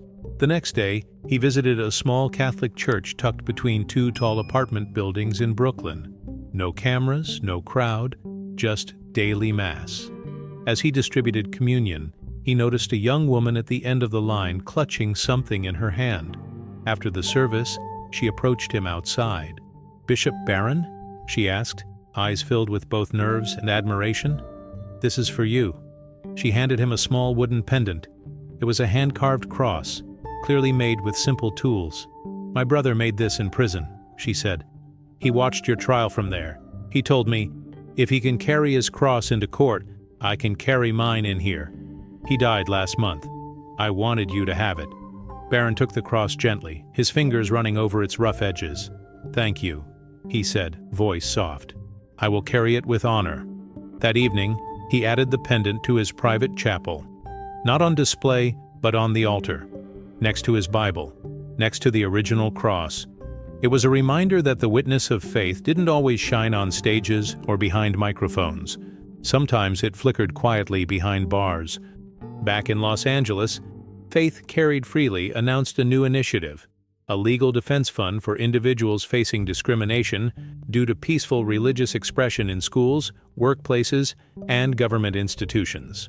Though Barron didn't manage the fund directly, he offered his blessing and spiritual support. In an interview with a national ethics journal, he was asked, "What's the legacy you hope to leave?" He thought for a long time before answering. "Legacy is too fragile a thing to aim for. All I hope is that, when the time comes, the people I served will say, 'He carried what mattered, and he carried it well.'" The interviewer paused. "And the cross? You'll carry that to the end?" Barron smiled gently. "It was never mine to put down." Outside the seminary, jacaranda petals danced in the breeze like purple confetti. The world kept turning. Cases rose. Cases closed. Arguments were won and lost. But through it all, Bishop Robert Barron kept walking, cross in hand, light in heart, faith, not for display, but for direction. The heat of summer deepened, and with it came an unexpected stillness, a pause in the whirlwind of speaking engagements, interviews, and international conferences. For the first time in months, Bishop Barron found himself without a full calendar, and he welcomed the quiet like an old friend. He spent his mornings in the garden behind the seminary, tending to a small patch of herbs and wildflowers. He had always found something sacred in growing things, life emerging slowly, silently, in the dirt. It reminded him of the church, not the institution, but the people. Ordinary people carrying silent burdens, ordinary seeds bearing eternal fruit. One afternoon, while pruning a row of lavender, his phone buzzed with a text from Matthew, his longtime aide. "You're going to want to see this." Attached was a link to a breaking news story from a small town in Tennessee. A local pastor, arrested after refusing to remove a handmade wooden cross from a community council meeting, had cited Bishop Barron's trial in his defense. His words, now echoing across media platforms, were almost identical to Barron's. "I am not here to dominate. I am here to carry what I've always carried." Barron closed his eyes for a moment and whispered, "Lord, keep him steady." The pastor, Reverend Thomas, became an overnight figure in his region. Interviews, protests, and op-eds followed. But unlike Barron, he was not trained in law nor surrounded by advisors. He was just a faithful man standing in the storm. Barron reached out through his legal network and asked them to offer assistance, quietly, without cameras, not to interfere, only to support. Reverend Thomas accepted the help with humility. In a handwritten letter to Barron, he wrote, "I'm not trying to be a hero, Bishop. I just didn't want my kids to think I was ashamed of the cross. Thank you for making me feel less alone." The case never made it to trial. The charges were dropped under public pressure, and the town council amended its regulations to allow visible personal symbols of conscience at public meetings, so long as they did not disrupt order. Another quiet victory. Back in Los Angeles, Barron resumed his weekly lectures at the seminary. The students noticed a subtle shift in his tone. He was still as sharp as ever, but softer around the edges, like a man who had stared down the winds and now spoke with the calm of someone who'd made peace with the storm. During a session on the early church fathers, one student asked, "Bishop, do you think martyrdom is still possible in today's world?" Barron smiled gently. Not all martyrdom ends in blood. Some ends in silence, in misunderstanding, in being misquoted, misrepresented, or slowly erased. But yes, anytime you carry truth in a world that prefers illusion, you walk the road of the martyr. Another asked, "Do you regret going to court that day?" Barron paused. "I regret nothing that was done in love." That night, he walked alone to the chapel and lit a candle. He thought of all the people now carrying their own version of that cross. Teachers, nurses, soldiers, students. Most of them unknown, most of them uncelebrated, but faithful. He began drafting a letter, not to a bishop or a leader or even a friend, but to the church itself. "Dear church, you are not the building. You are not the pageantry. You are not the scandal or the scorecard. You are the people who refuse to let the world forget who God is by remembering who they are. When I carried the cross into that courtroom, I did not carry it alone. I carried it with every one of you, and you carry it still. In lunchrooms, in courthouses, in quiet corners, in loud places, in exile and in return. Keep carrying it, even if it's heavy, even if no one notices, especially then, because grace is never wasted, and truth always matters, even when it's whispered." He sealed the letter and handed it to his communications director the next morning. "Post this, everywhere. Let it reach whoever needs it." That same week, he visited a children's hospital. No press, no announcement. Just the bishop walking down pastel-colored halls, blessing children too young to know who he was, but old enough to know pain. In one room, a girl named Ellie, age 9, was curled up in bed, her head bald from chemo. She was watching a video of Barron's courtroom testimony on a tablet. When he stepped in, she gasped, "Are you him?" He nodded. "I suppose I am." She held up her own cross, cut from construction paper and taped to a popsicle stick. "I made this," she whispered. "Like yours." Barron knelt by her bed, eyes wet. "That's more beautiful than anything I've ever seen." She smiled. "It helps me be brave." He leaned closer. "You help me be brave." They prayed together, her tiny hand holding his. When he left the room, he carried her paper cross in his coat pocket for days. Because some crosses, though light in weight, carry eternity in their meaning. Later, when asked in a private interview what the most important moment of the past year had been, Barron didn't hesitate. A little girl in a hospital, with a paper cross. The paper cross Ellie had given him now sat carefully framed on a shelf in Bishop Barron's study, right next to his leather-bound journal of quiet victories. Every time he looked at it, he was reminded that his witness, however public, was not for applause. It was for people like her, people who carried suffering, truth, and faith in the most honest and vulnerable ways. That same week, Barron received an invitation that surprised him more than most. It was from the dean of one of the most prominent law schools in the country, Yale. They were planning a symposium titled Public Faith and Private Rights, Law in a Post-Secular Society. The dean asked if Bishop Barron would deliver the closing address. The irony wasn't lost on him. A bishop closing a law symposium, a man of theology, wrapping up a conversation of statutes and precedents. He accepted without hesitation. When he arrived in New Haven, he was welcomed politely, but not without tension. Many of the participants, professors, activists, judges, were curious. Some were skeptical. A few were openly critical. He greeted them all the same. His closing address was simple, but searing in its clarity. "I'm not here to convert you," he began. "I'm here to remind you." A silence fell over the room. "You are not only interpreters of law. You are stewards of liberty. And liberty is not the absence of conviction. It is the space in which conscience lives freely." He paused, then added, "The most dangerous moment for any society is not when it argues about faith, but when it stops arguing at all. Because silence is not peace. It's numbness, and numbness kills nations." He didn't raise his voice. He didn't perform. He simply told the truth. Law must protect what it does not always understand. That is what makes it noble. He concluded with the story of Ellie and her paper cross. There were tears in the room, from lawyers, from students, from a judge who had not prayed in 20 years. The applause afterward was long, not because they agreed, but because they had been moved. After the address, a professor approached him. Her expression was uncertain. "Bishop," she said, "I've spent years criticizing religion in public life. But tonight, I felt something. Not agreement, not conversion, but something deeper." He smiled gently.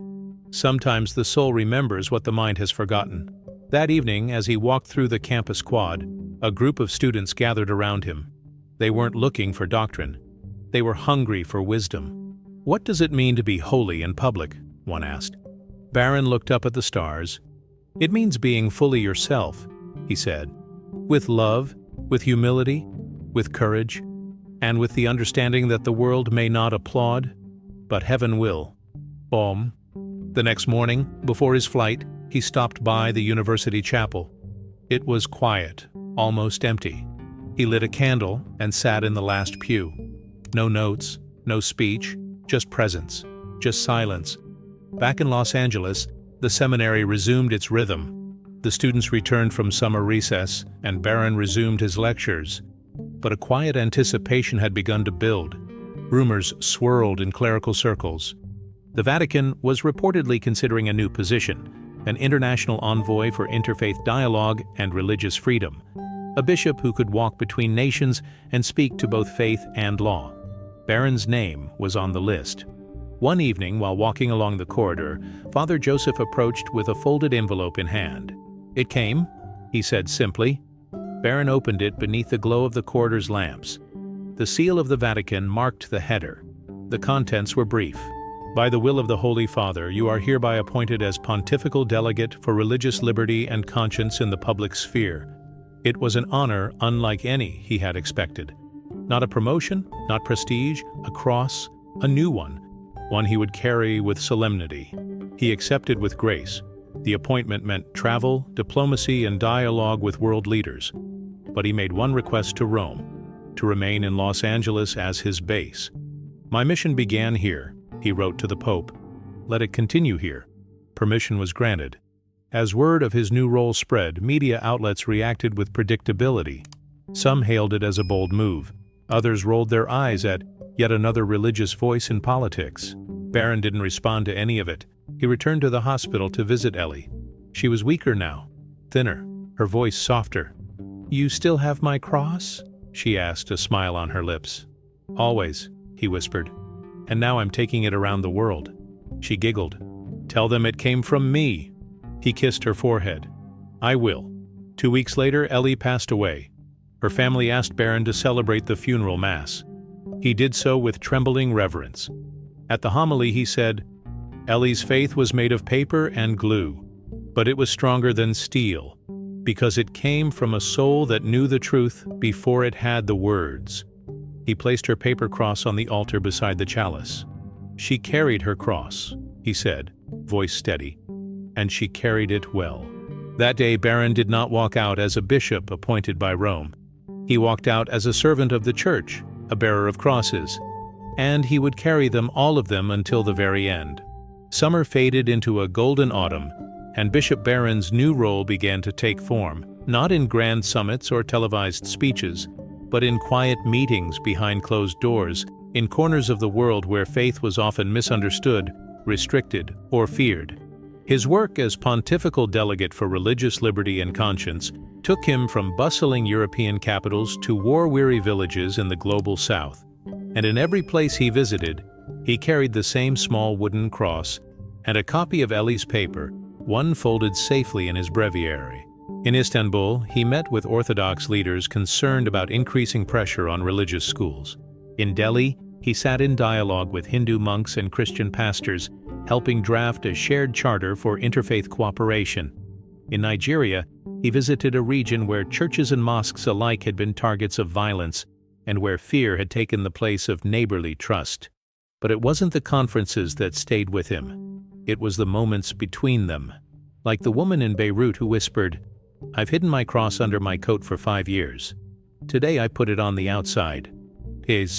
Or the Jewish father in Ukraine who clutched his yarmulke and said, "Because of your trial, I told my son never to be ashamed." Barron did not keep track of these encounters for records or resumes.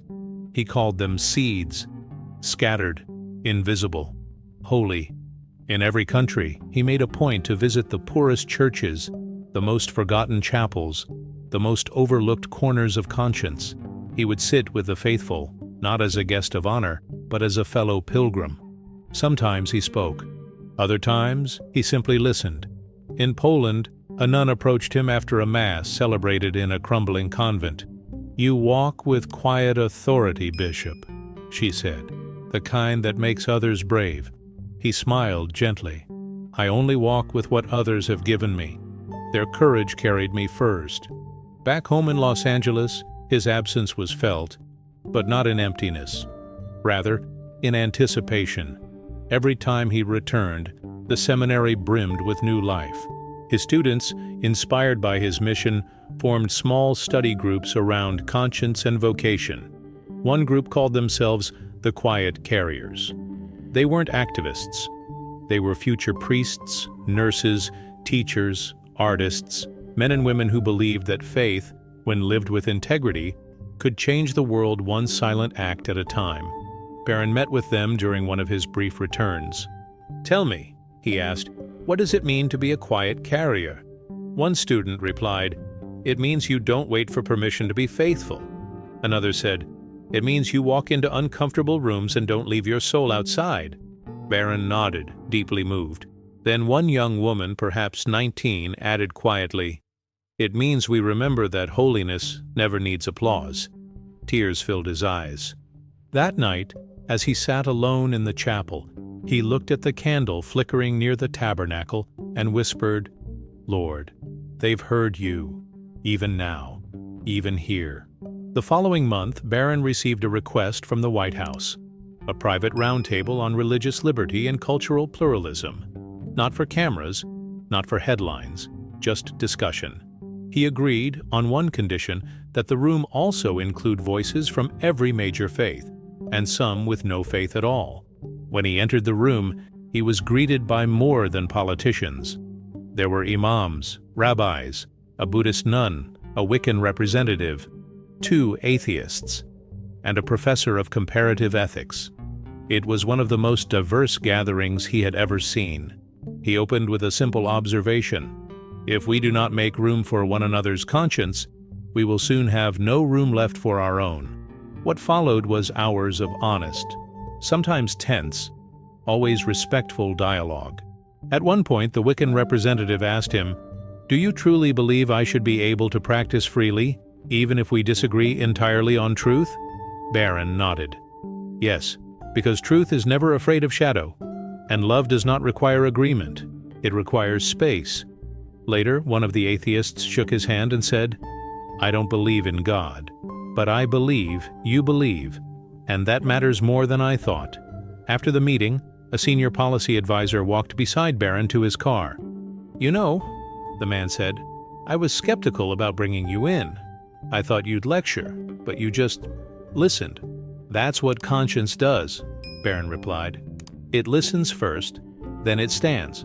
Back at the seminary, he resumed teaching with new fervor, not because he had answers, but because he had seen so much of the world's longing. His lectures weren't about doctrine alone, they were about witness. And one day, he brought out Ellie's paper cross and placed it on the lectern. "This," he said, "was made by a child who suffered, but she didn't give up. She believed something so deeply that she gave it away. That is what we're called to do, not just explain the cross, but carry it." The room was still.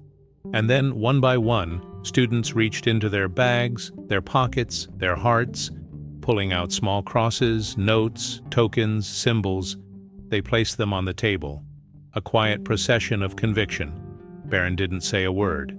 Because sometimes, silence is the holiest response of all. That night he returned to his study and wrote a line in his journal. "The church is alive. Not because we are perfect, but because we are faithful. Quietly, stubbornly, beautifully faithful." And then he did what he always did. He prayed. And he carried the cross. Still. The winds of November swept through Los Angeles with unusual force, stirring leaves into tiny whirlwinds across the seminary courtyard. Bishop Barron stood at his window, watching them dance, thinking of how truth often moved the same way. Quiet, unexpected, and impossible to contain once it found momentum. His role as pontifical delegate had taken him to many corners of the world, but recently his focus had turned inward, to the United States, where cultural tensions were rising once again. A series of court cases involving religious liberty in public schools, corporate spaces, and healthcare had begun to dominate the national conversation. Once more, Bishop Barron found himself in the center, not because he sought the spotlight, but because people trusted his voice. He was seen not as a partisan figure, but as a bridge, a man who could speak truth without shouting, who could defend conviction without condemning others. He was invited to testify before a Senate Committee on Religious Rights and Responsibilities in a pluralistic society. The hearing room was full. Senators, aides, press, and observers from across the political and religious spectrum. When his name was called, he stood, placed the wooden cross in his pocket, and stepped forward with the same calm that had steadied him in that very first courtroom. His testimony was clear, compelling, and without bravado. "We must remember that liberty is not license," he said, "and faith is not force. But when the public square begins to treat religious identity as a problem to be solved, rather than a soul to be honored, we risk turning diversity into division." One senator challenged him. "Are you saying religious belief should have more weight than secular conscience?" Barron responded, "I'm saying they should be given equal dignity. Conscience doesn't wear only one name." Another asked, "What about the danger of faith being used to justify discrimination?" He answered, "Faith without love is not faith, and love without truth is not justice. We must hold both together, or we lose them both." After the hearing, a reporter approached him outside the Capitol steps. "Bishop, do you ever worry that your defense of religious freedom will be twisted into something political?" He looked at her with a soft intensity. "Everything sacred has been twisted before. The point is not to protect the message from distortion, but to keep speaking it clearly. The light doesn't change, because some misuse the fire." That quote circulated widely. Soon his testimony was printed in full by major newspapers. Editorials poured in, some critical, others deeply appreciative. One columnist wrote, "Bishop Barron is not trying to bring religion back into politics. He's trying to bring conscience back into public life." Amidst this renewed wave of public discourse, Barron received a personal invitation from the president to meet at the White House. No press, no cameras, just a conversation. They met in the Oval Office, the bishop in his clerical black, the president in shirt sleeves, seated at a small table with coffee and silence. "You've started something?" the president said. "I'm not sure the country was ready for it." Barron smiled. "Maybe we weren't ready for the cross either." The president looked away, then back. "I used to go to church every week," he said quietly, "before the world got loud, before I got busy. Watching you, I don't know. It made me remember something I didn't even know I'd lost." Barron said nothing. The silence was enough. Before he left, the president asked, "What would you say to a country that's tired, divided, suspicious of faith, and yet starving for meaning?" Barron stood and answered, "I'd say, start listening again. To God, to one another, and to your own soul." He walked out of the room the way he had walked into the courtroom long ago, calm, certain, and quietly radiant. That Sunday, his homily was shorter than usual. "I once thought carrying the cross would be dramatic," he told the congregation. "But more often than not, it's quiet. It's the silent decision to be faithful when no one is watching, to stand in truth when everyone else is sitting in comfort, to believe not because it's easy, but because it's right." He paused and looked around the cathedral. "Whatever cross you carry it with love. That's all heaven ever asks." In the weeks that followed, he received hundreds of letters, but one stood out. It was from a janitor who worked in the very courthouse where his journey had begun. "Bishop Barron, I was there the day they told you to leave your cross outside. I didn't say anything. I didn't know what to think. But I've thought about it every day since. Last week, my granddaughter asked me why I always wear this little medal around my neck. I was going to brush it off. Then I remembered you, and I told her the truth. I told her it reminds me to be kind, to be brave, to believe." She smiled and said, "Like the bishop, I just wanted you to know. That one moment, it changed more than you'll ever see." Barron read the letter 3 times, folded it gently, and placed it in the journal beside Ellie's. He didn't need awards. He didn't need monuments. He had this: truth that planted seeds, faith that rippled across hearts, a cross that kept being carried, quietly, steadily, faithfully, by those who watched him, and then decided to lift their own. The air had turned crisp in Los Angeles. Advent had begun, and the season of waiting brought with it a quiet kind of urgency. Bishop Barron felt it in his bones, not the pressure of a schedule, but the pulse of something unseen. He had learned by now that God often moved in whispers, not thunder, and when the world was loud, it took discipline to hear the sacred stillness. One morning, while walking the edge of the seminary grounds, he received a call from the Apostolic Nunciature in Washington. A major interreligious summit was being organized at the Vatican for the upcoming spring, an unprecedented gathering of global faith leaders, political representatives, and philosophers. The Pope himself had asked that Bishop Barron deliver the opening address. This time, the request came with no hesitation, no pause. He accepted. Preparations for the summit became a global endeavor. The world had changed since his trial, still fractured, still weary, but more open to the language of conscience. His team received letters from places he never imagined: tribal elders in Kenya, underground pastors in China, a youth coalition in Argentina. "We've been watching," one letter read. "We've been learning how to carry truth with grace." Barron felt the weight of it all, not as a burden, but as a call. In the quiet of his office, he began drafting the speech he would deliver in Rome, not as a defense of religion, not as a manifesto, but as a witness. He wrote, crossed out, prayed, rewrote. He didn't want applause. He wanted clarity. Meanwhile, the seminary buzzed with life. The students, inspired by his journey, had begun hosting public dialogues, inviting people from outside the church, even those opposed to it, into honest conversations about faith, doubt, and freedom. One night, a young atheist artist attended and later told the students, "I didn't change my beliefs, but I no longer feel like I have to fight yours." That, Barron said later, was grace at work. Weeks passed. The cross he'd carried into the courtroom remained by his side. Ellie's paper cross, now worn at the edges, traveled with him always. And before leaving for Rome, he brought both to the chapel and prayed, "Let me carry you rightly, Lord, not to win, not to impress, but to remind." When he arrived in Rome, the city was alive with anticipation. Delegations filled the streets, the piazzas, the chapels. For the first time in history, a Vatican gathering was being live-streamed to more than 150 countries, translated into 38 languages. As Barron stood in the grand hall beneath Michelangelo's dome, he wasn't nervous. He was ready. The Pope entered first, greeted with warm applause. Then came the cardinals, patriarchs, imams, rabbis, monks, ministers, academics, and politicians. Finally, Bishop Robert Barron stepped to the podium. He did not carry notes. He carried memory. And when he spoke, the room fell still. "I once walked into a courtroom with a cross," he began.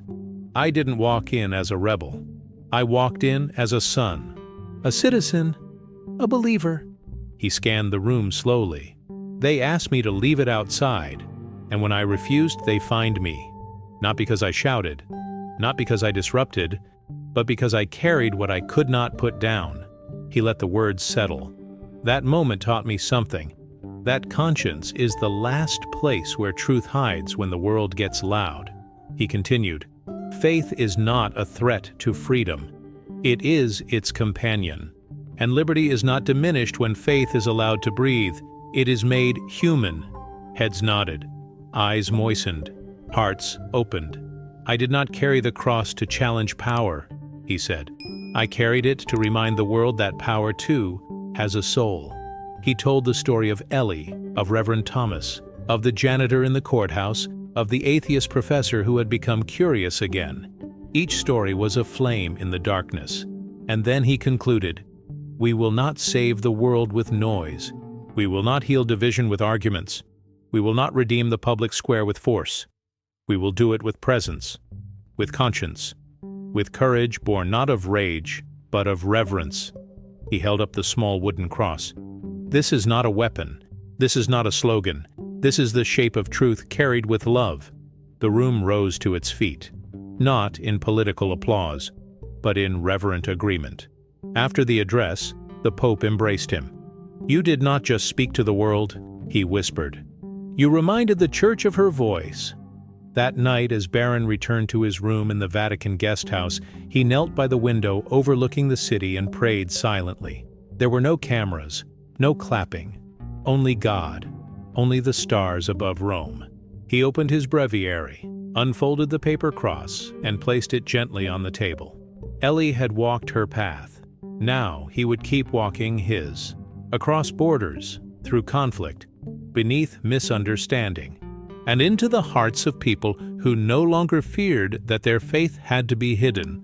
He did not see himself as a warrior. He saw himself as a witness.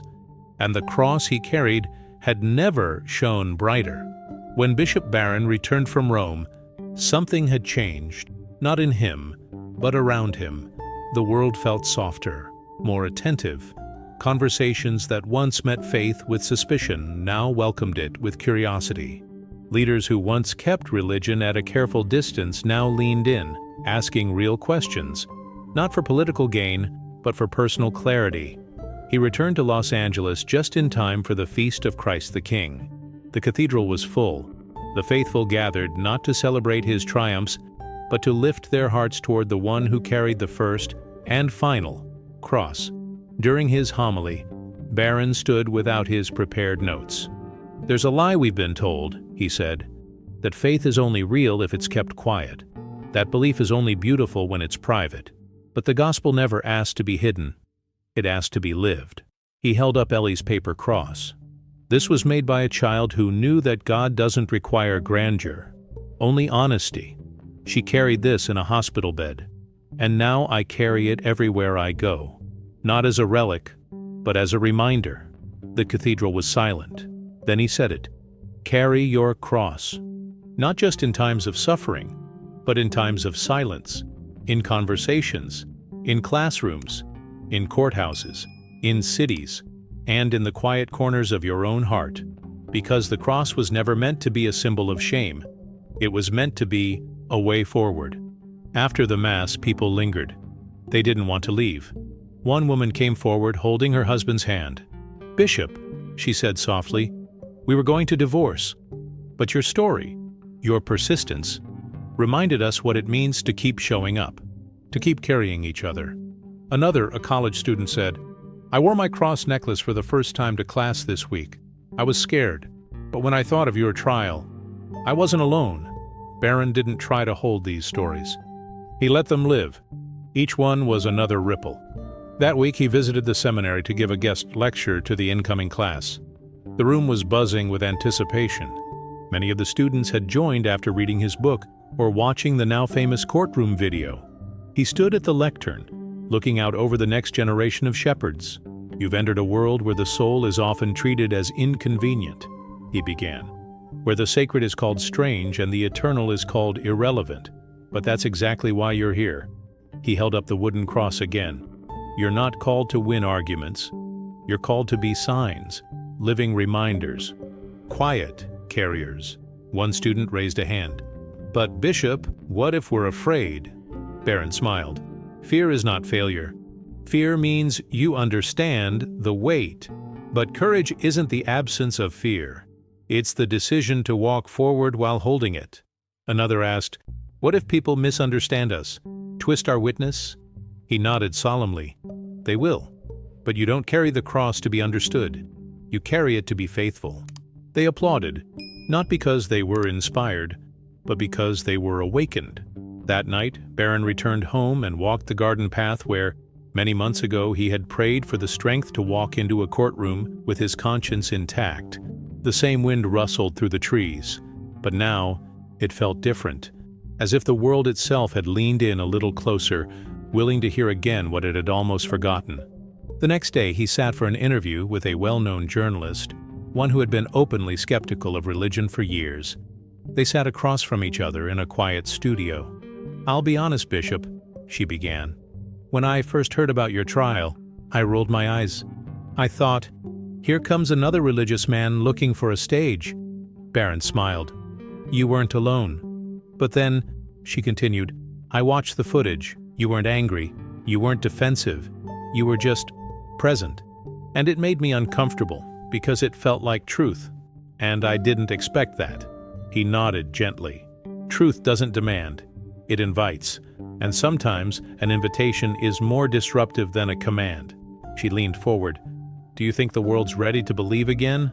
He looked her in the eye. "I think the world is starving to believe again. But it needs to see faith lived, not just preached. It needs to see people carry the cross, not as a badge of pride, but as a sign of peace." The interview aired the next night. It was the most viewed episode the program had released in years. A week later, Barron received a letter from a teenage boy in Detroit. "Bishop Barron, I was going to end my life. I felt invisible. I felt like nothing I believed mattered.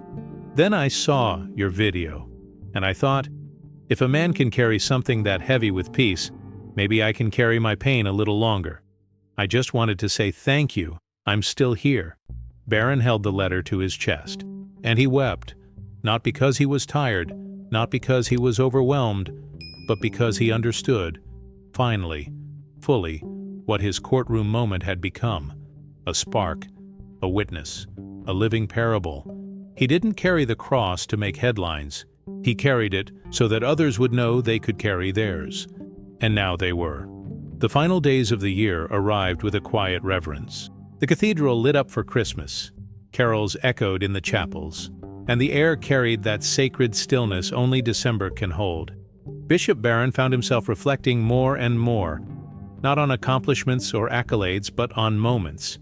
The tiny ones, the nearly invisible ones, the ones where truth had whispered instead of roared. On Christmas Eve, he celebrated midnight mass at the cathedral, standing before a congregation that had grown not just in number, but in depth. Some had come because of what he had done. Others came because of what he helped them remember, that faith, even when fragile, was still holy. His homily that night was not dramatic. It was a quiet invitation. God did not come into the world riding a chariot of thunder, he said. He came as a child, small, vulnerable, hidden in straw, and it is still his way today. He comes through small acts of courage, soft voices of truth, silent decisions to carry a cross when no one is watching. He looked out over the people, then raised the paper cross. This came from a little girl named Ellie. She carried it in her suffering. I carry it now in her memory, and I ask you, what are you carrying into the world? What do you refuse to set down, even when the world tells you to? A hush filled the cathedral. Then softly, slowly, people began to reach into their pockets, their purses, their coats. Rosaries, wooden crosses, prayer cards, medals, little things. They lifted them quietly. It wasn't a protest. It was a witness.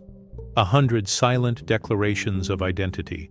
Barron bowed his head and wept, not out of grief, but out of the overwhelming joy of recognition. They understood now. They had remembered. Later that night he walked the empty halls of the seminary alone, the sound of his shoes on marble the only echo in the dark. In his office he sat down and opened the journal one last time for the year. He added one more entry. December 25th. They carried their crosses. Not because I asked them to, because something inside them said, I was made to carry this. Truth doesn't have to shout. Sometimes it just has to stand. He closed the journal and placed it on the shelf beside Ellie's cross. Then he knelt, and he prayed. In the months that followed, Barron continued his work, not as a man elevated, but as a man humbled. His role with the Vatican expanded. He was asked to assist in shaping global frameworks for religious expression in public life. His reflections were now studied in universities and translated into dozens of languages, but none of that compared to the letters. They never stopped.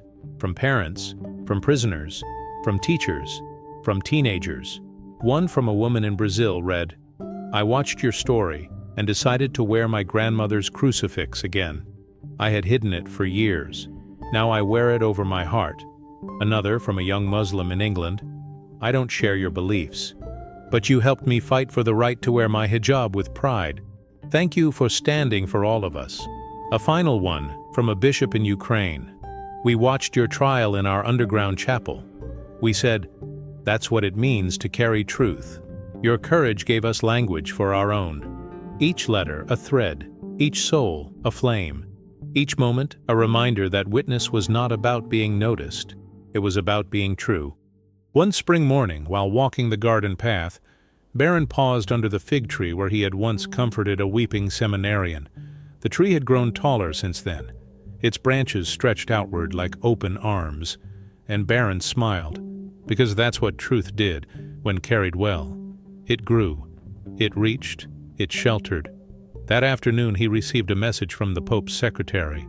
The Holy Father wanted to meet once more. A quiet audience, nothing official, just two shepherds at the end of a long journey. When he arrived in Rome weeks later, the Pope greeted him with the same warm smile. You carried it well, he said. I carried what was given to me, Barron replied. They sat together in a small room overlooking the Vatican gardens. The Pope leaned forward. Do you know why I chose you for this work? Barron shook his head. Because you never tried to be heard. You just refused to be silent. That is the kind of voice the world needs now. They spoke of the future, of the church, of the long road ahead. Before Barron left, the Pope handed him a simple gift. It was a cross, carved from olive wood, made by children in Bethlehem. Barron received it with reverence. I will carry it, he said. And he did. Years passed. His hair grayed, his steps slowed, but his presence remained steady. His words still pierced through noise, and his witness, simple and firm, echoed far beyond pulpits or podiums. On the day of his final public address, he stood before a sea of people from every faith, every culture, every path.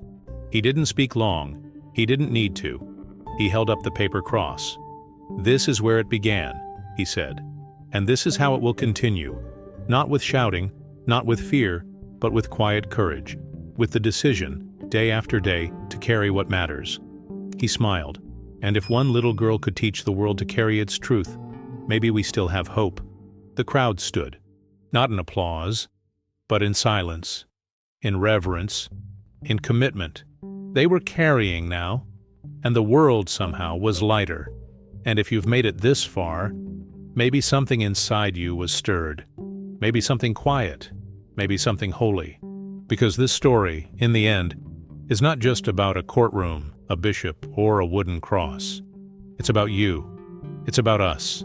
It's about what we carry, about what we refuse to lay down, Even when the world tells us it's easier to be silent. It's about choosing truth when it costs something, about choosing light even when it's easier to blend in with the shadows. Bishop Robert Barron didn't stand in that courtroom to win a case.